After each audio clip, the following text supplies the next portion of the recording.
dédé àsìkò gbogbo olólùfẹ́ Abeokuta Woman pátápátá mò ń kí gbogbo wa ń pé àjíǹde ara wa máa jẹ́ o a nílùú gbàdé àìsàn.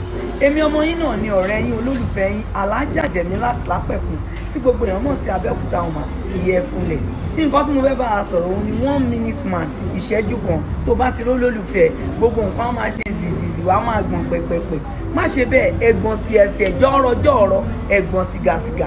Ẹ jẹ́ ká dìde ká gbé oògùn wa lura egbògi wa lura Afrobitas cleanser. Òun náà ni nǹkan tá à ń bá yín sọ̀rọ̀ pẹ̀ Afrobitas cleanser. Ẹ lọ gẹ́ẹ̀tì tí yín o ó ń tà wàràwàrà ó dàbọ̀. Hey, thanks for watching this video. Subscribe on our YouTube channel. Subscription is free. You can call us on 0080597807 for your event coverage.